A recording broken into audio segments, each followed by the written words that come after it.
Don't hesitate, because we don't have time.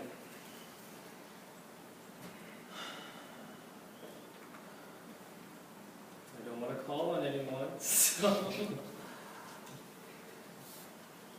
What would you say the heart of your passage was about? So that was something, again, kind of going into contextual analysis, and why I think it's really important to remember who Timothy was in Paul's ministry and his importance.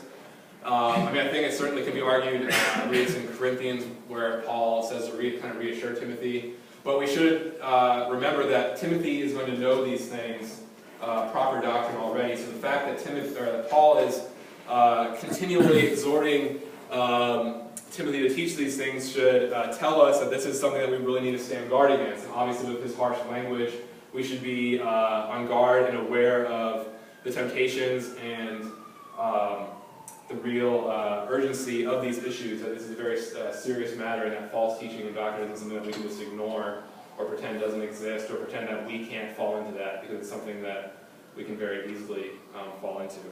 So, hey Ben. What's up? Just want to say I really appreciate everything that you shared. Thank you. Learned a lot. There were a lot of things that piqued my interest. One of the things was this idea of repetition of shared words and ideas. Mm-hmm. It seemed that a lot of the examples that you used, and also the ones that I looked briefly, went back to chapter 3. Yeah. And, Paul is outlining ideas of elders and deacons. Can you explain why during this section he goes back to that section, as opposed to any other section of the letter, to really use a lot of those same words? I think that would be the clearest contrast that he's already laid out, because he's already laid out what being proper looks like. So by the time the audience or Timothy got to the end, they should remember, well, this is the opposite of what he said about true teachers.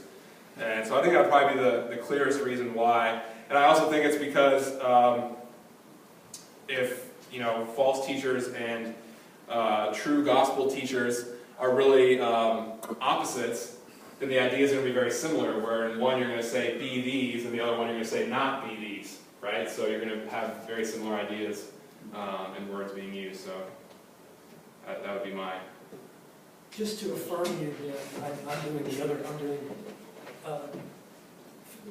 chapter 3, yeah. and I figured out, I picked up on that contrast in chapter 6 as well. Something I really wanted to highlight, I didn't have time for, was when he says being puffed up with conceit, kind of like what he said in chapter 3, is we should be reminded of what he said about being puffed up and conceited, which was young converts. Mm-hmm. That's something that I, in particular, really take to heart as a 3-year-old Christian. I identify myself in someone who likes debate and disputes about words, and so I realize that I have to be on guard against these things. And so it was very interesting to me, but to be sure, when we read that in the description of false teachers, we should think of chapter 3, and we should realize he's talking about young converts, not just someone who's being conceited.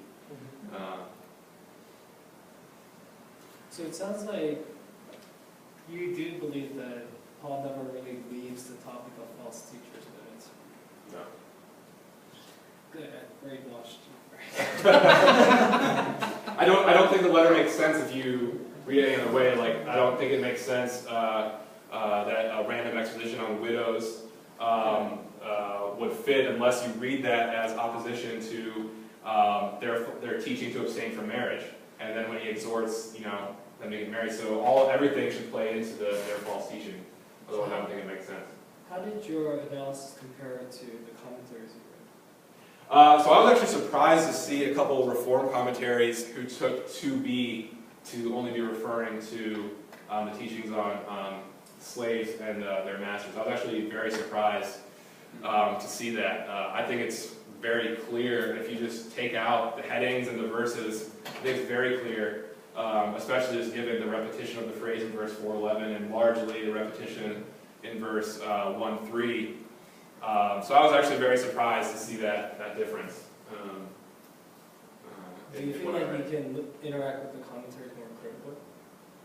Yeah, so the commentaries, what they commented on was throughout the pastoral epistles, whenever Paul says tauta didaske, teach these things, he's always referring to the previous argument.